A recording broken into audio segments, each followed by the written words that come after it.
Search beyond what can be taught, evolving the knowledge boundary in agentic visual generation.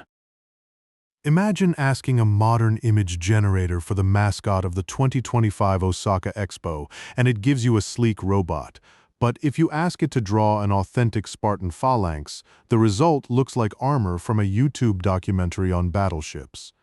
That's why the researchers created SEARCHGEN-20K, a library of over 20,000 real-world prompts that expose these gaps in visual generation. Their goal was simple: figure out which parts of image creation can be learned inside the model and which need to be fetched at runtime from external references. They examined thousands of production prompts and identified 12 distinct failure modes, grouped into two categories: when to search and what to search for. So they didn't just throw random facts at the model, they mapped specific patterns where it falls short. Exactly. They found that models over-rely on visual shortcuts and sometimes pull in scientific procedures that require deep textual knowledge instead of visual memory. That's why SEARCHGEN-20K includes fine-grained checklists for each domain, giving the generator a structured way to access what it doesn't know. How does this help developers?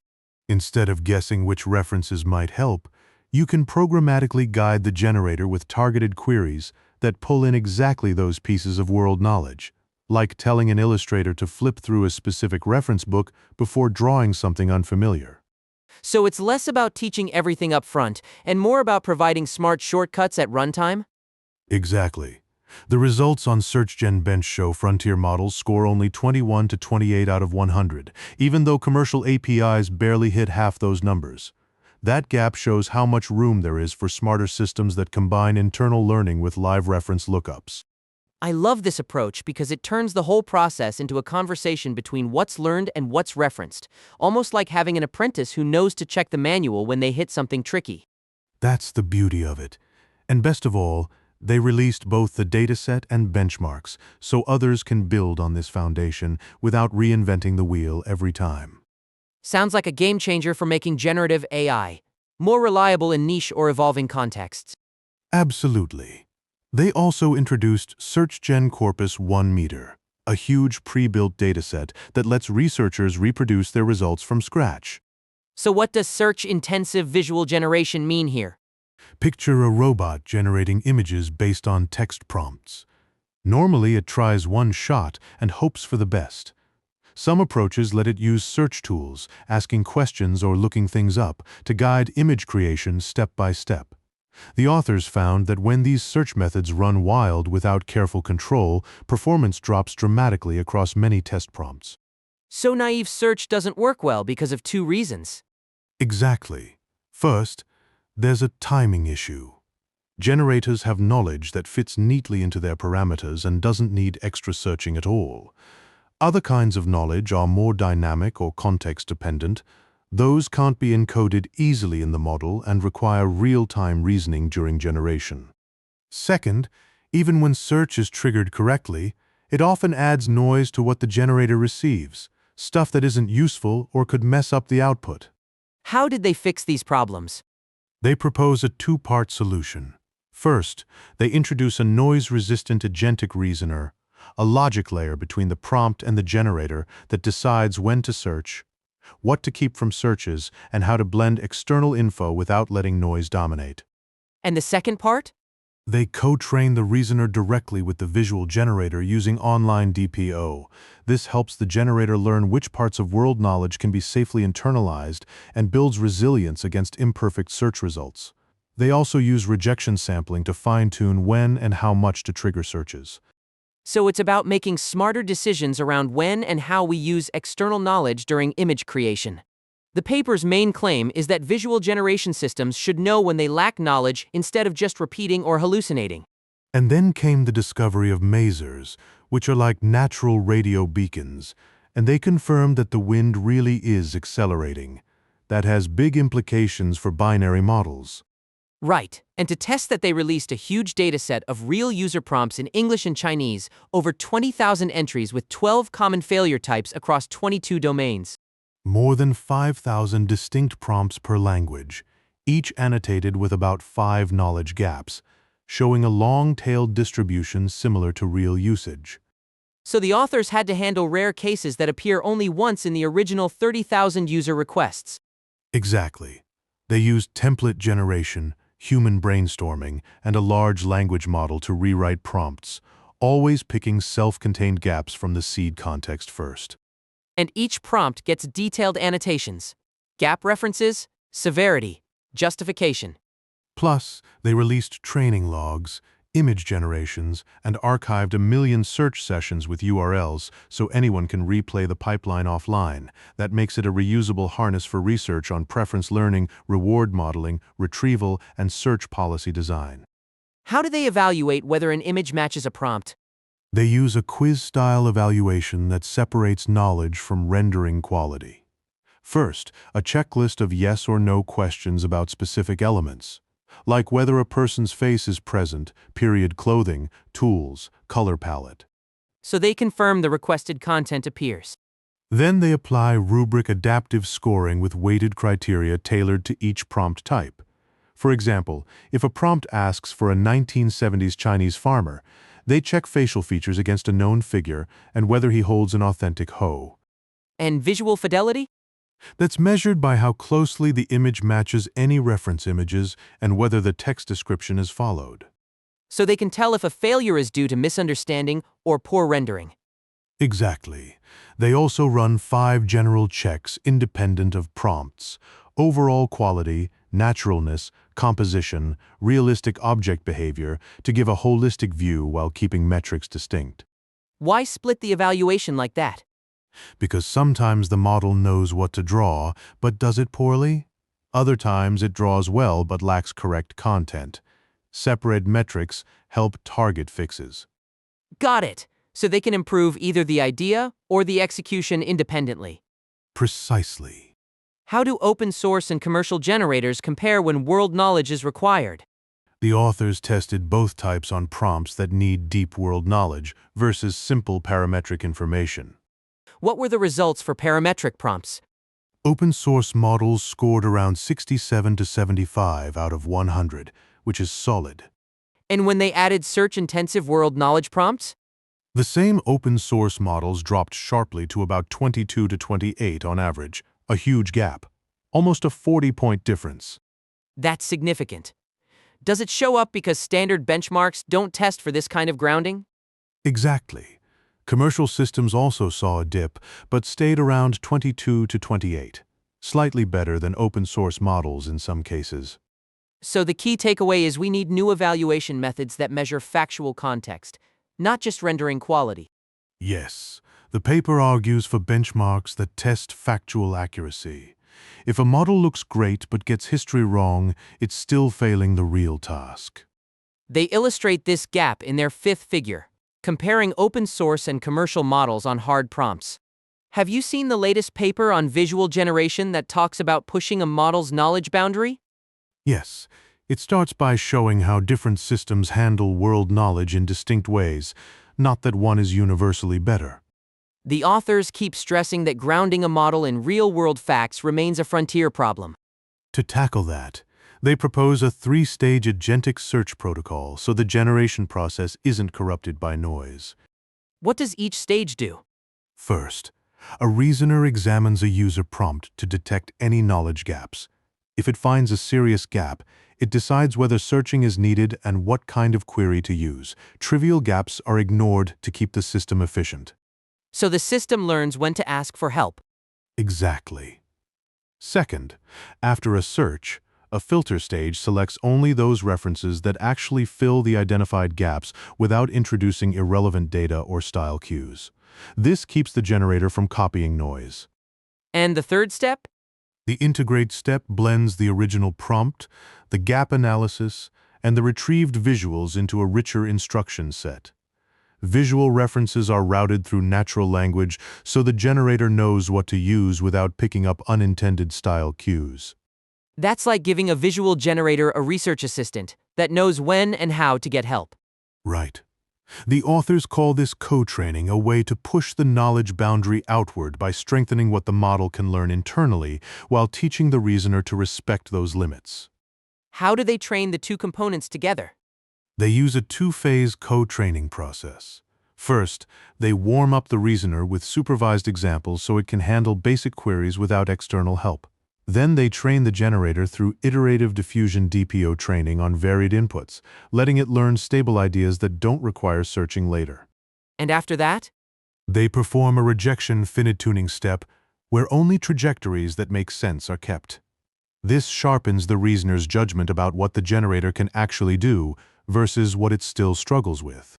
So the system knows its own limits and doesn't waste time searching for things it could already internalize. Exactly. They also use rejection sampling and careful evaluation loops as guardrails, validating at each stage to keep the process grounded while still pushing toward improvement. It's a partnership. Teaching defines where you stand. Searching explores beyond that line without stepping into confusion. The authors illustrate this balance with experiments comparing 3 reasoner variants: no search, blind search using a fine-tuned model, and generator adaptive search that's co-trained. The best results come from the adaptive one. That shows how internalizable knowledge versus contextual help can be managed effectively. And it highlights that if the generator learns too much, the reasoner might over-search.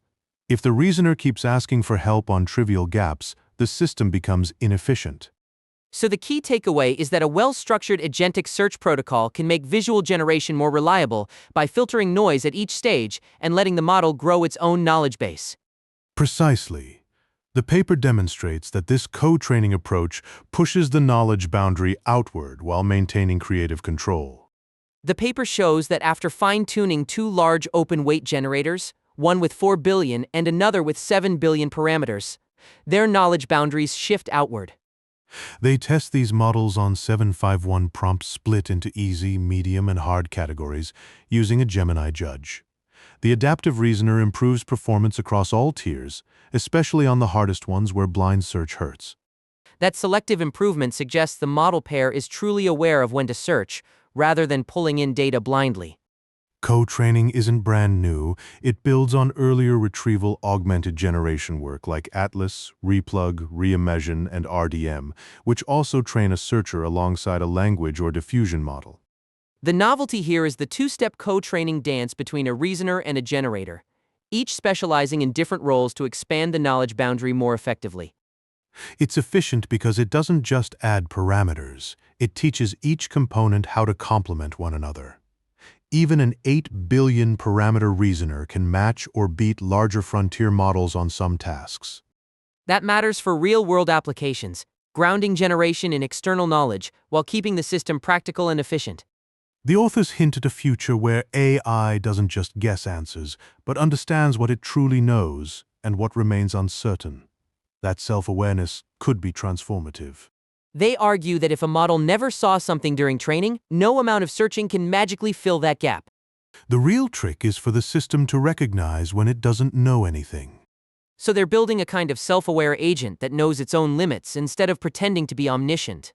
They call this co-training. Both the generator and the reasoner learn together around their shared knowledge boundary.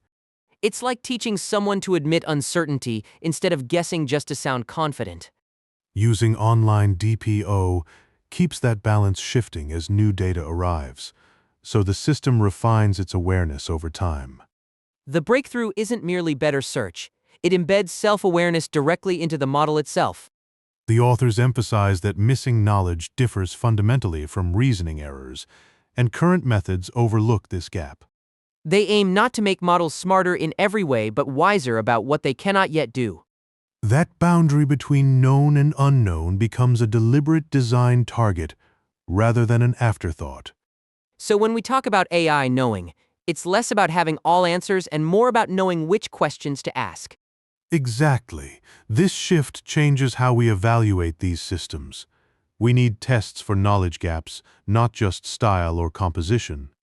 It feels like a step toward truly useful machines rather than clever imitations. That's the takeaway listeners should keep in mind as they hear about this next phase of research. Now let's dive into what comes after. The appendix functions basically as their roadmap of evidence. Think of it as a behind-the-scenes tour showing how they built the story from start to finish. They split the appendix into parts A through G.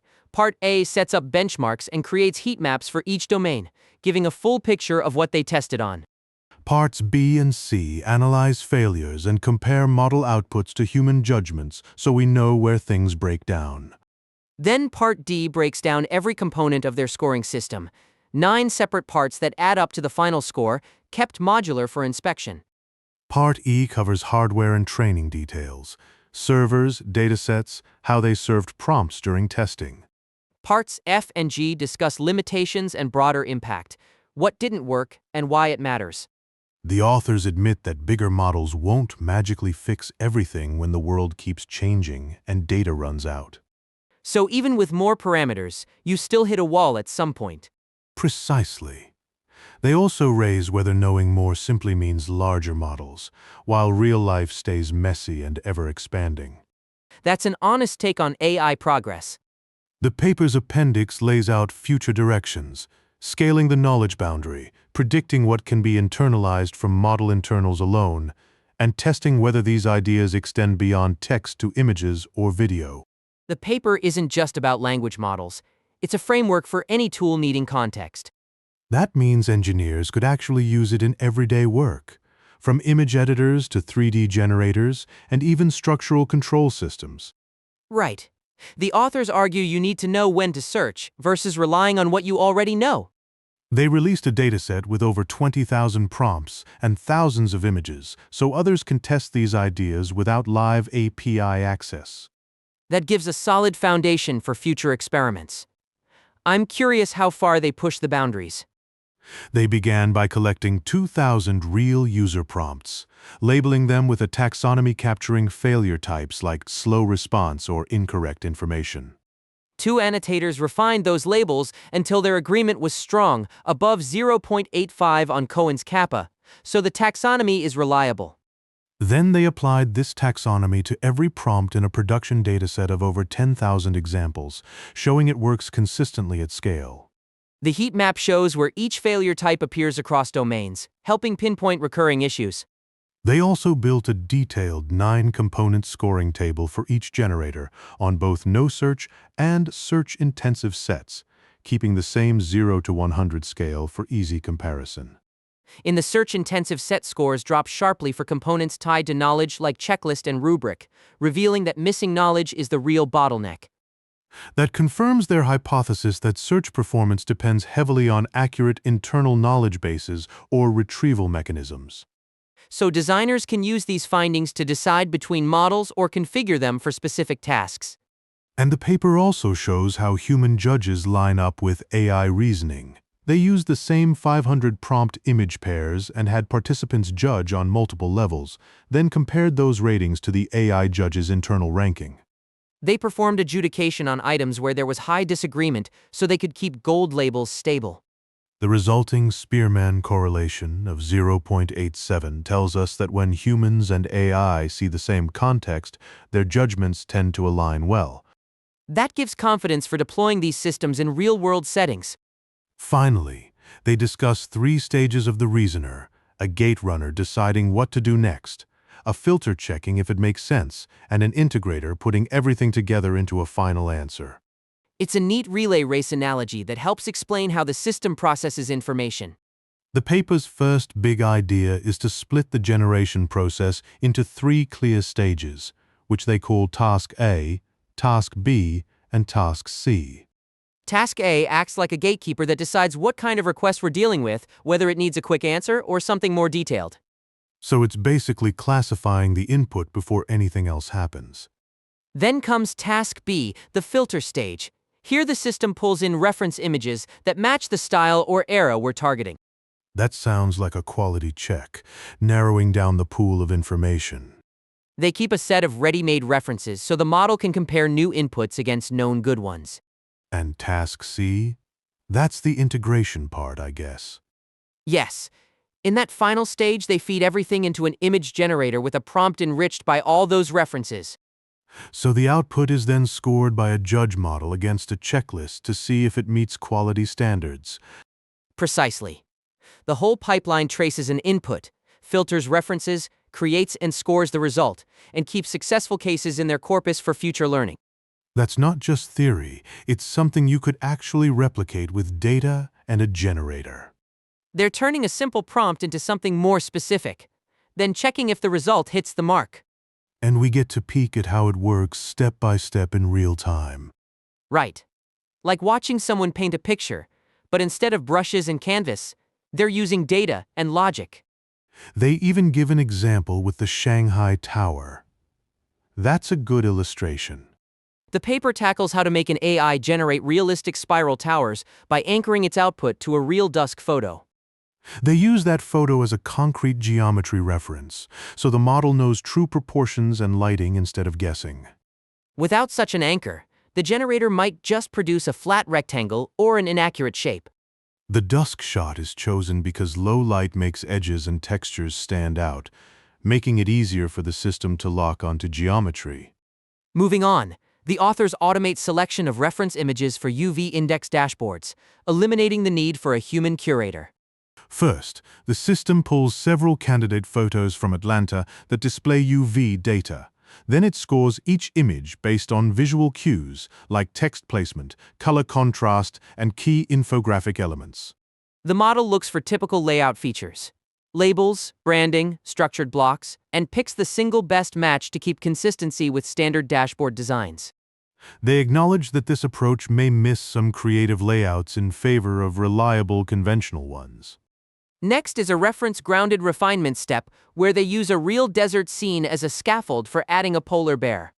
The system takes an image of a dead acacia tree under harsh sunlight and uses it to guide exactly where the bear should appear.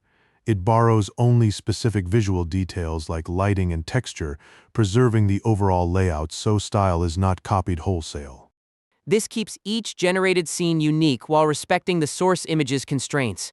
The authors also introduce an automated judge protocol for quality evaluation. Think of it as a digital referee. For every test case, the judge model receives a user prompt, a checklist of requirements, and a rubric tailored to the category, plus any reference images. It then checks whether the generated image satisfies each criterion: subjects, attributes, scene details, even text, comparing only where the rubric specifies. They use a 0 to 3 scoring scale for each rubric item and report that the judges' scores correlate with human ratings at about 0.87 on an independent set. That indicates strong agreement between automated judgments and people's assessments. The paper also categorizes prompts into 3 difficulty tiers: easy, medium, tough, using an internal test to rank them by how hard they are without retrieval help. The toughest third receives extra scrutiny later on, and the rubric is transparent enough that listeners can see why each score was given. On reasoning, the authors employ a visual language model called Qwen3 VL8B as their reasoner. It was trained with a specialized framework on about 20,000 examples of reasoning tasks involving gates and filters. The training proceeds in 2 phases: first supervised learning, then further refinement on more complex visual reasoning. So the model learns from labeled examples step by step rather than guessing. Finally, they run an online iterative DPO loop for a generator called FluxPorn2 Klein 4b.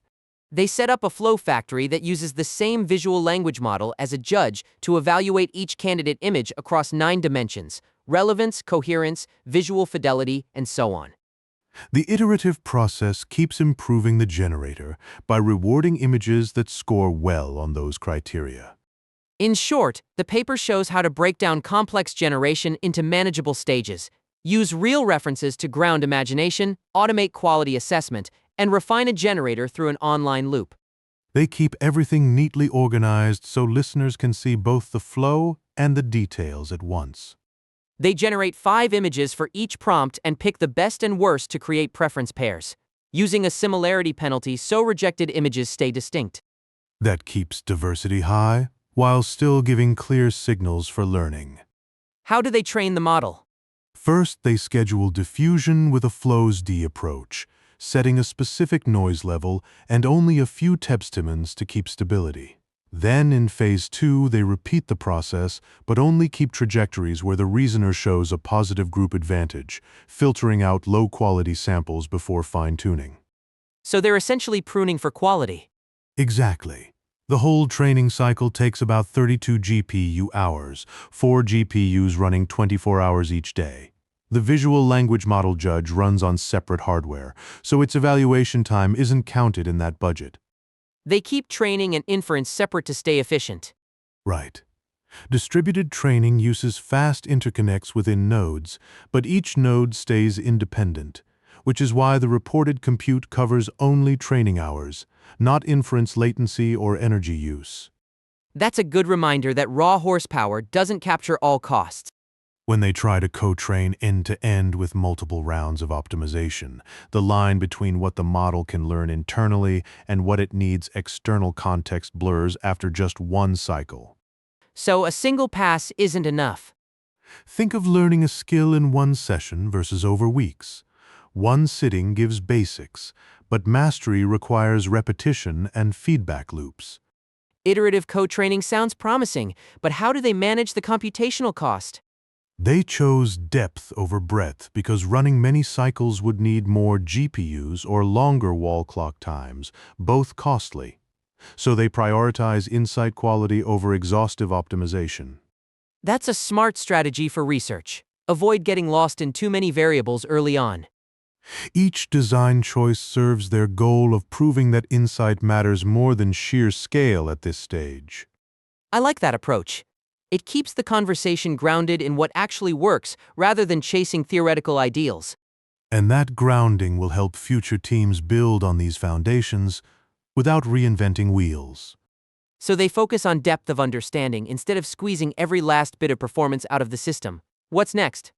They currently do one pass through DPO and then one pass through RFT, which already shows steady improvement but isn't a complete solution. Why not stack more passes until it's perfect?